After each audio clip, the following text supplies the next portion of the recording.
They said the motel was closing for good next week. The carpet smelled of old smoke and bleach, and the sign outside flickered like a dying pulse. Lakeview Inn vacancy. But I wasn't there for nostalgia. I was there for a story.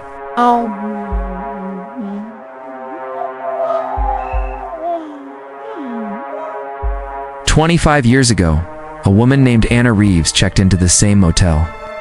Room 19.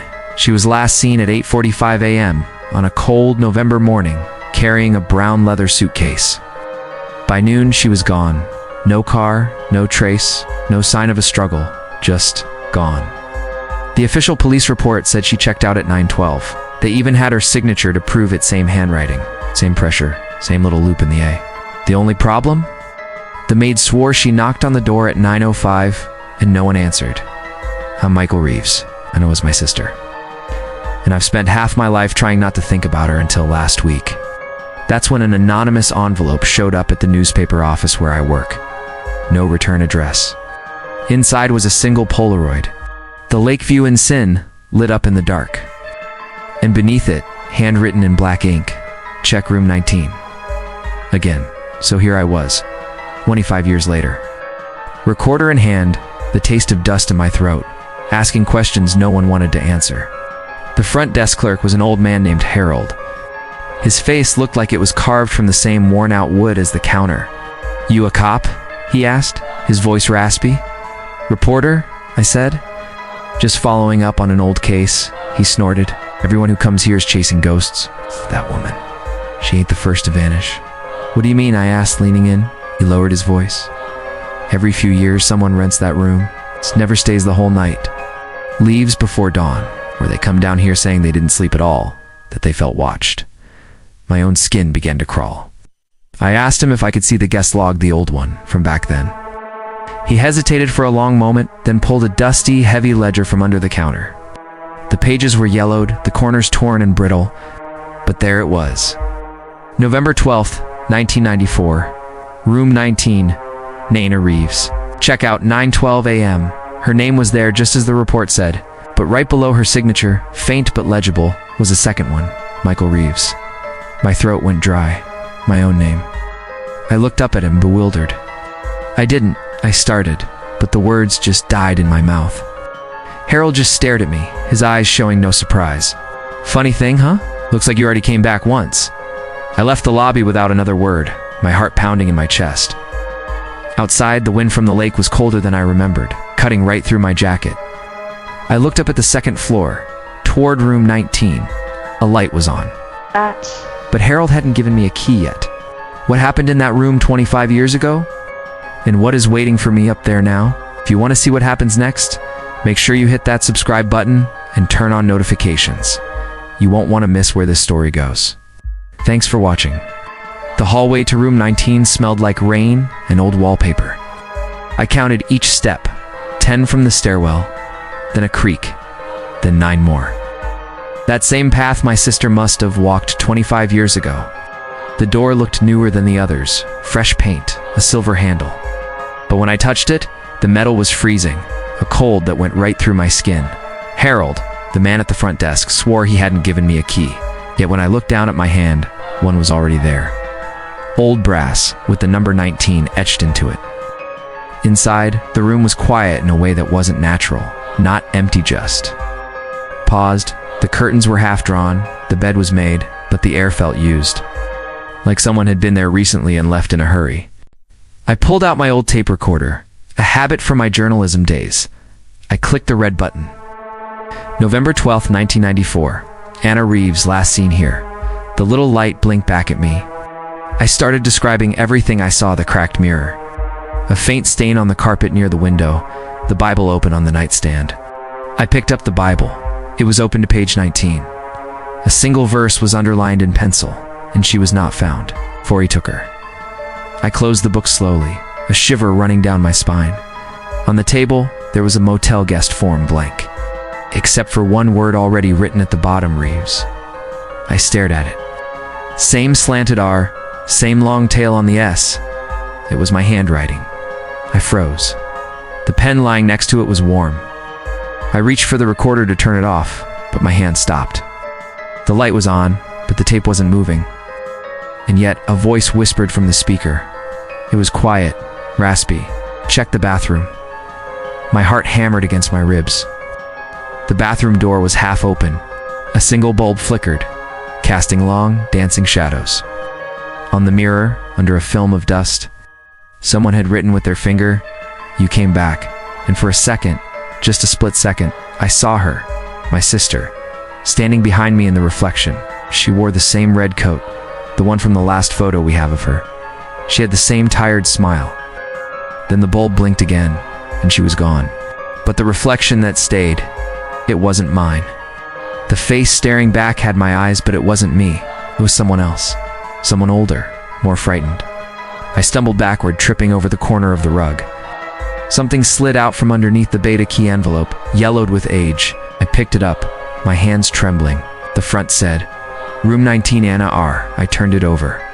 The back was supposed to say "Return to front desk," but it didn't. In fresh ink, still wet, a new message was there. It said he signed for me. "Thank you for joining me on this chilling journey." If you enjoyed this story, please hit that like button and subscribe for more. I'd love to hear your theories in the comments below. Stay curious, and I'll see you in the next one. The motel smelled different in the daylight, less like ghosts, more like wet carpet and dust. Still, room 19 lingered in my head like a splinter I couldn't pull out. That message on the mirror, written in what looked like steam, signature that was an uncanny match for my own. The voice on the recorder, whispering words only I should know. Something in that room wasn't just haunting Mitt, was remembering me. Harold, the old motel owner, had given me a name, a single thread to pull on. "Talk to Lucille," he'd said, his voice raspy. "She was the maid back then. It's the last one to see your sister alive." The words hung in the air, heavy with unspoken history. Lucille lived 2 towns over now, in a small, faded yellow house perched right on the edge of the highway, where the rumble of passing trucks was a constant companion. It felt like a place someone would choose if they were trying to be forgotten. I stood on her porch, my heart hammering against my ribs, and knocked. The sound echoed, swallowed by the traffic. It took a long, agonizing time before I heard the slow shuffle of footsteps from inside. The door creaked open, and Lucille appeared, smaller than I remembered from the old staff photos Harold had shown me. Her hair was a cloud of soft gray, and her eyes, though framed by a web of wrinkles, were sharp and surprisingly kind. But the moment she saw me, all the color drained from her face. She went pale, her hand flying to her mouth. You look just like him," she said, her voice a soft, trembling whisper. My own confusion must have been plain on my face. "Like who?" I asked, my voice tight. Her gaze dropped to the worn floorboards of her porch as if the answer was written there. "The man," she said, her voice barely audible. "The man I saw leaving that room." She invited me in, and we sat at her small Formica kitchen table. The air was thick with the scent of chamomile tea and something else. Old memories, perhaps. I placed my digital recorder on the table between us, a nervous habit, and pressed record. She didn't seem to notice, her mind already drifting back decades. "It was cold that morning," she began, her eyes distant. A real chill in the air for that time of year. "I went to clean room 19, around 9 o'clock. Standard routine. I knocked twice, loudly, but there was no answer." She paused, her fingers twisting a simple gold ring on her finger, a motion that seemed automatic, ingrained by years of worry. But the door wasn't locked. It just pushed open. I leaned forward, trying to keep my voice steady. "What did you see inside, Lucille?" She looked up at me then, her eyes welling with a fear that was still fresh, even after all this time. At first, nothing. It looked clean. The bed was made perfectly. The window was wide open, letting that cold morning air in. She took a shaky breath, but then I heard it. The sink was running in the bathroom, her eyes locked with mine, her expression pleading for me to understand. And I saw a man standing there. His back was to me. He was just washing his hands, over and over. My pulse quickened, a frantic drumbeat in my ears. "Did you see his face?" She nodded slowly, deliberately. He turned around. He told me he was checking out for the lady in the room, said she wasn't feeling well and had already left. She hesitated, then the words came out in a rush. He looked right at me, and I saw his face. She let out a choked sob. It was you. For a long moment, the world stopped. The ticking of her kitchen clock seemed impossibly loud. My hand felt frozen to the table, my own reflection staring back at me from its polished surface. That's impossible, I finally managed to say, the words feeling like foreign objects in my mouth. I was 16 years old then. I lived 3 states away. I'd never even been to Chicago. Lucille's hands started to shake uncontrollably. She clutched the edge of the table as if for support. I know what I saw, she insisted, her voice gaining a desperate strength. It was you, but older. You look just like you do right now. With trembling fingers, she reached into a nearby drawer and pulled out a small object wrapped in old, yellowed tissue paper. She unwrapped it carefully, as if handling a sacred relic, made of an old motel key made of heavy brass, with the number 19 faintly carved into its surface. I kept it, she whispered, her voice thick with emotion. I never knew why, it just felt wrong to leave it. But sometimes she leaned closer, her voice dropping to a conspiratorial hush. Sometimes at night I hear knocking on my front door, always 3 times, never anyone there. She pushed the key across the table, toward me, her hand retreating as if burned. I think it's meant for you. I think whatever's in that room wants you to have it.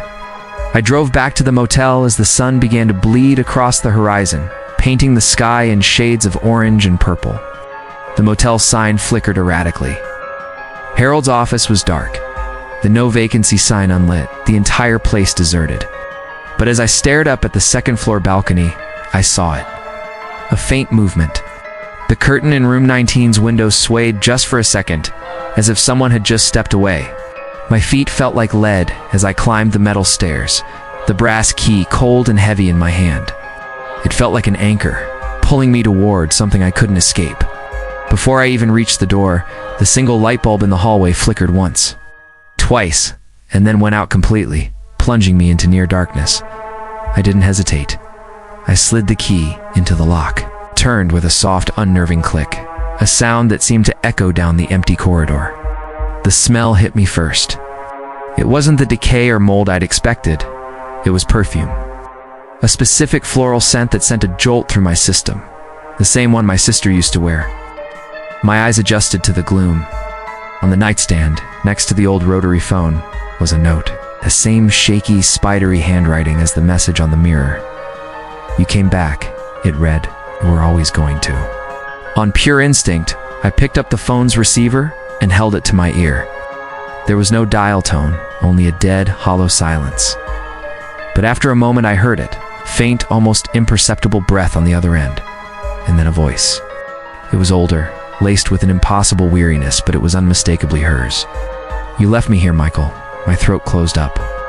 The name echoed in my skull. Anna, I whispered, the sound swallowed by the room. You promised. The voice crackled through the receiver, filled with a sorrow that spanned decades. I promised you wouldn't forget. And then another sound. Not from the phone, but from within the room itself. The slow, deliberate creak of a chair, as if someone was shifting their weight. My head snapped up. I turned toward the darkest corner of the room, my heart trying to beat its way out of my chest. There was a figure sitting there, just beyond the reach of the moonlight filtering through the window. A silhouette, legs crossed casually, hands folded neatly on their lap.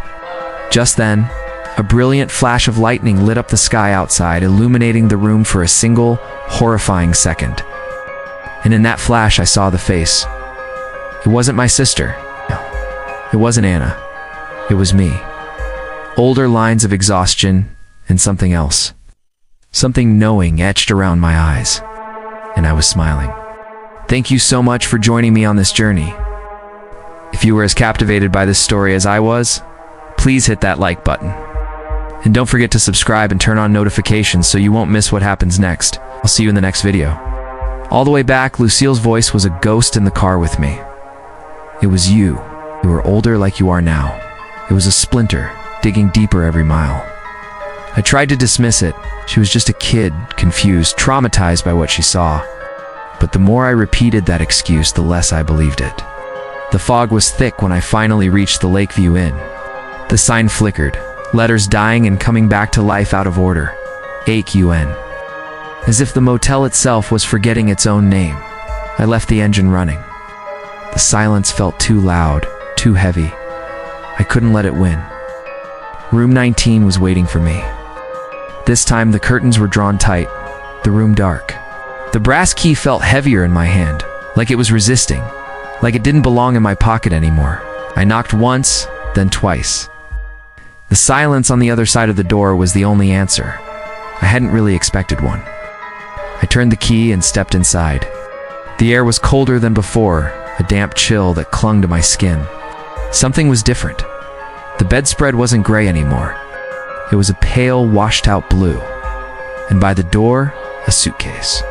Old worn leather with initials burned into the handle. I froze. I knew that suitcase.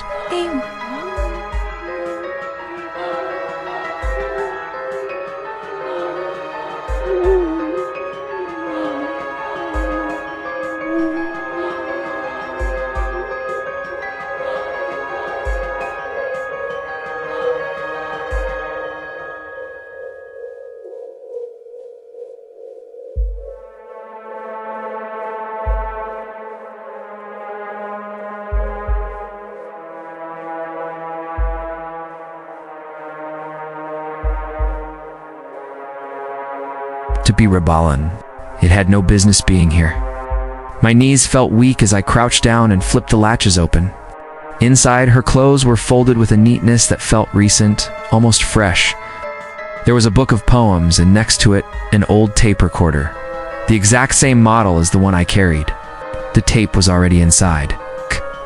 My hand trembled as I pressed the play button. The reels turned slowly, as if reluctant to start. First, there was only static, a hiss that filled the room. Then, a voice emerged from the noise. Anna's. It was shaky, a terrified whisper. If someone finds this, don't believe what you remember. The words sent a jolt through me. Her voice continued, gaining a frantic edge. He said it was an accident, but he's been coming back. Every year, my stomach twisted into a knot. He signs the book. Leaves before morning. I see him through the window. Her voice broke, choked with tears and fear. He doesn't know it yet, but it's him. I slammed my hand down on the stop button, but the tape kept spinning, the reels turning relentlessly. And then her voice changed, clear and direct. Michael, stop pretending. I stumbled backward, the room tilting around me. The window rattled violently in the wind. And for a split second, I saw her, standing outside, wearing the same red coat, holding that same brown suitcase. She was at the edge of the parking lot, staring right up at my window, rain slicking her hair. Anna, I yelled, rushing to the glass. But when I blinked, she was gone, vanished. The only thing left was my own reflection, staring back at me from the dark pane. Then the phone on the nightstand screamed, once, twice, 3 times. My hand shook as I picked it up. There was no voice on the other end, just the sound of breathing, slow, steady. Then a man spoke. His voice was calm, flat, and terrifyingly familiar. You shouldn't have come back. It was my voice. I dropped the receiver. It clattered to the floor, swinging under the bed on its cord, the dial tone humming like a low, steady heartbeat. Ow. Then a click. The TV flickered on by itself, bathing the room in the harsh, dancing light of static. An image began to resolve through the snow. Black and white footage of a motel hallway, my hallway. And there I was, standing in front of room 19. A younger version of me, maybe by a few years. I watched myself knock, then enter the room. The scene flickered. Now the camera was inside. I was leaning over something on the floor. A shape. Her Anna. My hands started to shake uncontrollably. The more I watched, the more the memories flooded back, the ones I had buried so deep. I had come to Chicago that week to take her home. She said she didn't need saving. We argued. She tried to leave, and I tried to stop her. I can still hear the sound, the sickening thud, her sharp gasp, and then the suffocating silence that followed. And I remember the words that came out of my mouth. I'll fix this. The next morning, I signed her name in the guest ledger. Then I signed my own right underneath hers. As if 2 names on a page could somehow erase what I had done. But if that was the truth, if that was the memory, how did Lucille see me again? Older. Here, now, unless I had never really left. I turned slowly towards the mirror above the dresser. For a long moment, I wasn't sure if I was looking at glass or into something else entirely. My reflection didn't move right. It lagged a fraction of a second behind me. It smiled when I didn't. And behind my own face in the reflection, I saw her. Her face half lit in the gloom, watching me.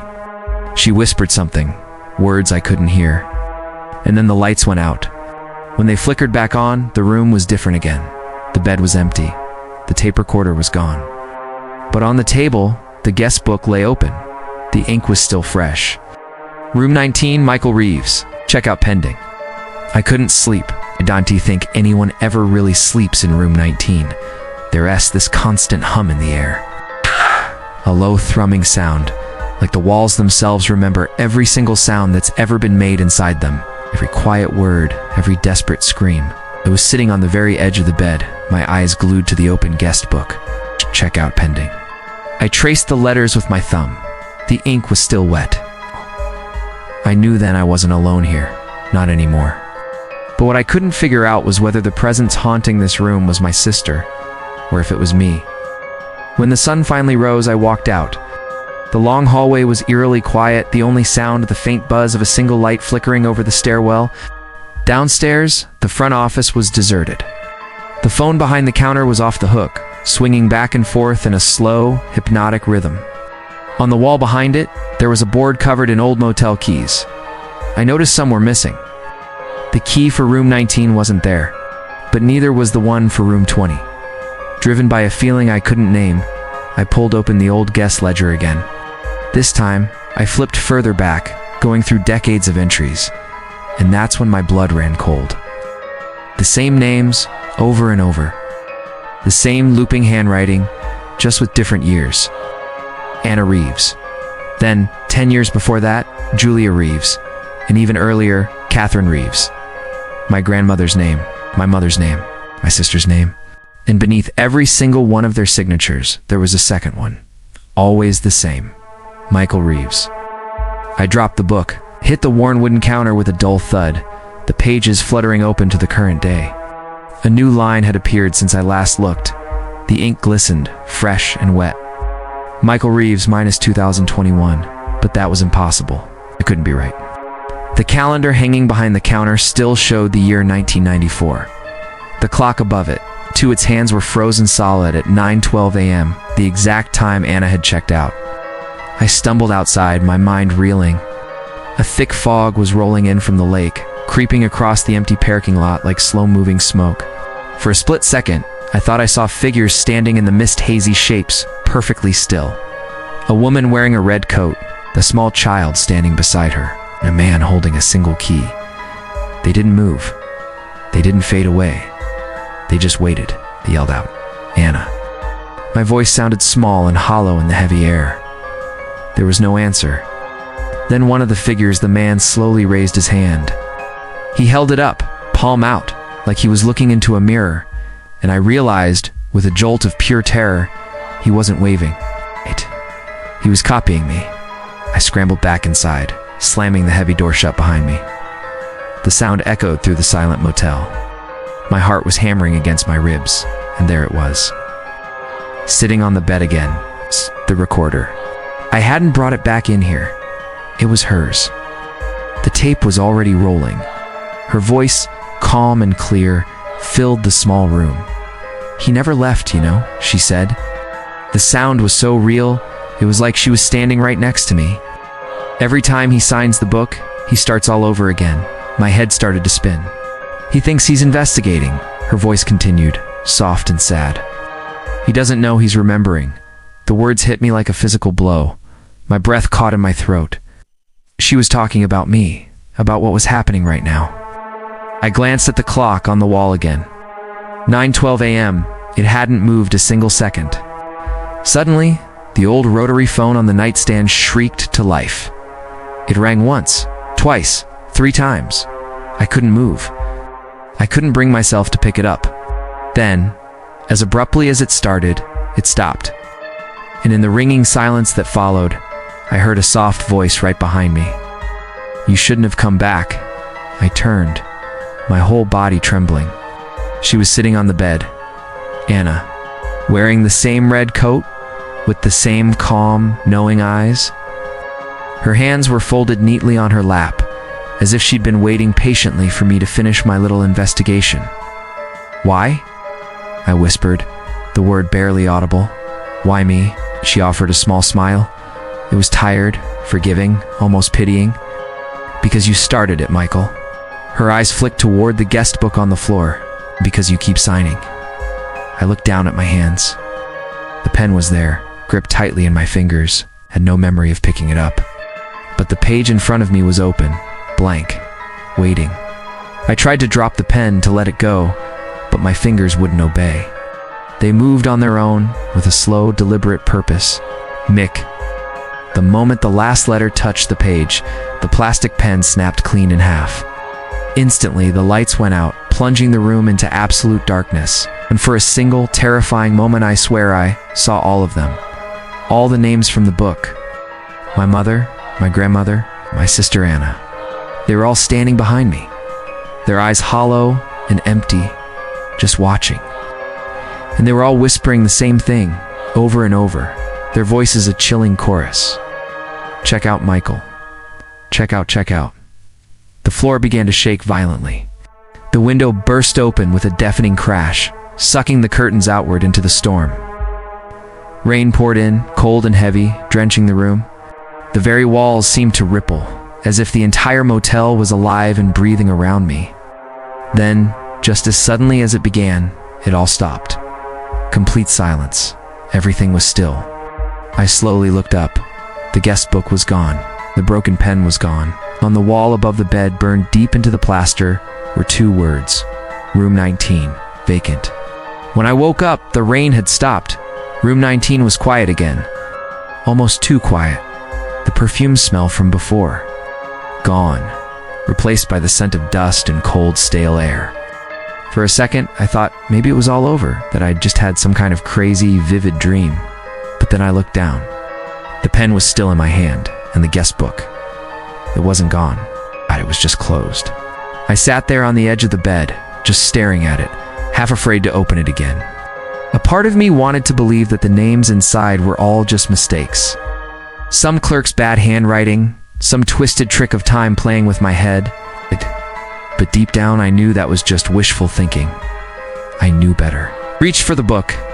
The cover creaked like old floorboards as I opened it.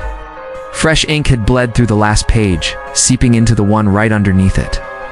Michael Reeves, check out, pending, and under my name, faint, like a shadow burned into the paper. Anna Reeves, check out, complete. I didn't understand what that meant, but I knew what an asterisk felt asterisk-like. It felt like a goodbye. I left the room for the first time in what felt like days. The hallway was even darker than before, the lights buzzing low, water dripping from a leak in the ceiling somewhere. Every single step I took echoed way too loud, like the whole building was hollow.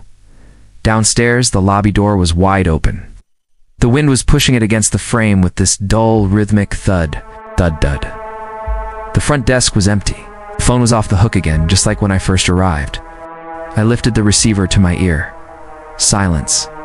Then, a faint sound. Someone humming. It was the same melody my sister used to hum when she was nervous. The tune from that old record player we had when we were kids. "Anna," I whispered into the phone. The humming stopped. Then a click. The line went dead.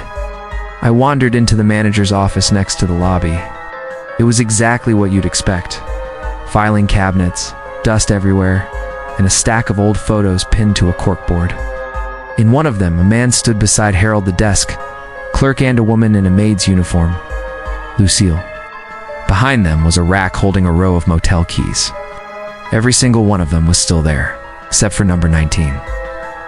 But then something caught my eye. A shape on the far side of the picture, barely visible in the reflection of the doorway glass. A man standing out in the hall.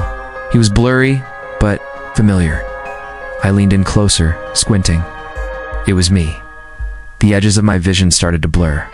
I dropped the photo and stumbled back into the lobby. For a moment, everything felt different. The air was cleaner, the lights were brighter, the carpets looked brand new. Through the front window, I saw headlights pulling into the parking lot. A car door opened. A woman stepped out. She looked to be in her mid-30s, wearing a dark coat with tired eyes. She walked up to the front desk and rang the bell. Asterisk, ding. Asterisk, her voice was soft. Hi. Room for one night? Words hit me like a physical blow. Her face, I knew that face. Her hair was different. She looked a little older maybe, but it was her. It was Anna. Before I could move, before I could shout her name, Harold appeared behind the counter. Ow! But he was younger now, not the old man I'd met earlier. He smiled at her and handed her a key. Room 19. I tried to yell to warn her, but the words got caught in my throat. The sound that came out wasn't even mine. She took the key and walked toward the stairs, humming softly. The same song from the phone? I ran after her, but my legs felt like I was moving through water. Every step I took echoed twice. One sound was mine, the other wasn't. When I finally reached the top of the stairs, the door to room 19 was closing. Anna, I shouted. The door stopped. Then it slowly creaked open. Inside, the room looked different. It was warmer, brighter. A single suitcase sat by the bed. That smell of perfume was back. She turned around, startled. Do I know you? She asked. My heart just dropped. She didn't remember me. She didn't know anything about this place. You shouldn't be here, I whispered. I just checked in, she said, confused. They gave me this room. She gave a faint, tired smile. Funny thing though, they said my name wrong. A cold dread crawled up my spine. What did they call you? Anna Reeves, she said. Then she frowned, as if she was realizing something for the first time. Wait, that's not right. My name's... But she never finished. The lights in the room flickered once, twice, then went out. When they came back on a second later, she was gone. The room was empty. On the bed, a single key rested beside a folded note. My name was written on it in the same looping handwriting as hers. I unfolded it. 2 words, not yet. They say a place can't remember you, that it's just walls, wood, and air. But that's not true. Some places remember everything.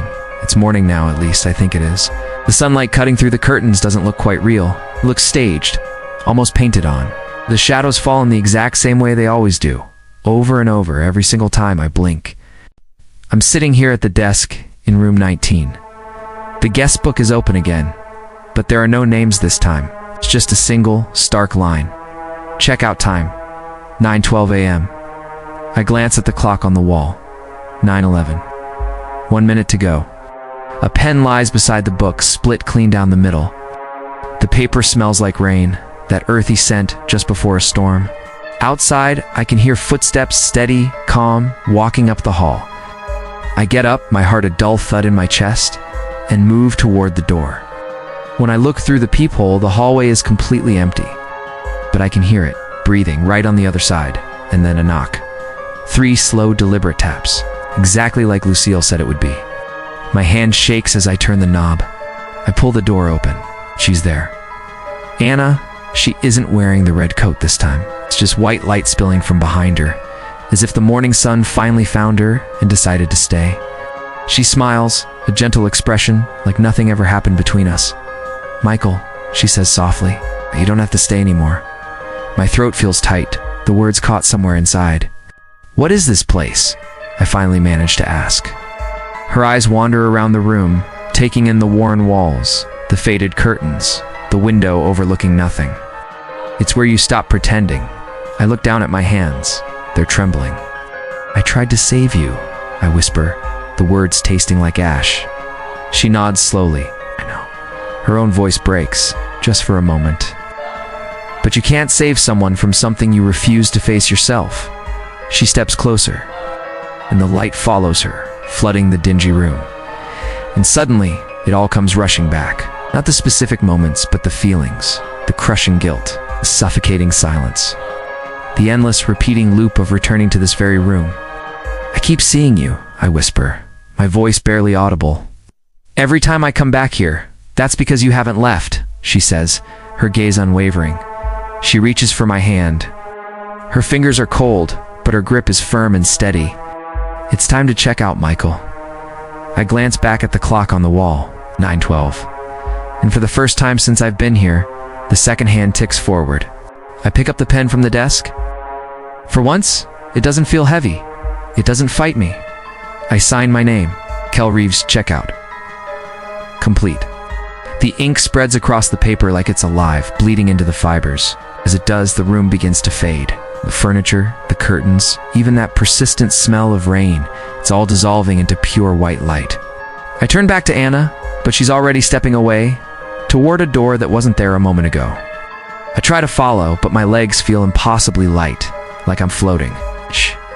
She looks back, and for the last time, she smiles. Thank you for coming back, and then she's gone.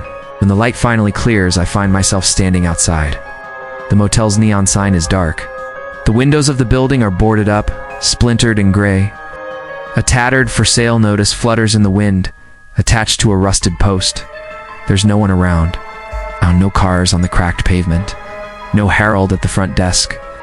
No Lucille humming in the hallway. Just in profound, echoing silence. I walk to the front door anyway, driven by some lingering instinct. I push it open. It creaks on broken hinges. Inside, there is only dust, cobwebs, and the smell of rot. The front desk is smashed, the old ledger half buried in debris. I kneel down and brush the dust away from its cover. The pages are blank. Every name, every date, every check-in gone, wiped clean, except for one entry. Anna Reeves checkout, complete. And right beneath it, written in the faintest possible ink, like a ghost of a memory, Michael Reeves checked out. They'll probably tear this place down soon. Maybe they should. Even a building deserves to rest. But some nights, when the thick fog rolls in from the lake, the locals still say they see the sign flicker to life for just a few seconds. Just long enough to read the words Lakeview in vacancy. And if you listen very, very closely, you might hear a woman humming softly from somewhere upstairs. A low, endless, peaceful tune. Or maybe she's just waiting for the next name in the book. Thanks for listening. If you enjoyed this story, don't forget to like and subscribe for more. It really helps the channel out. We'll see you in the next one.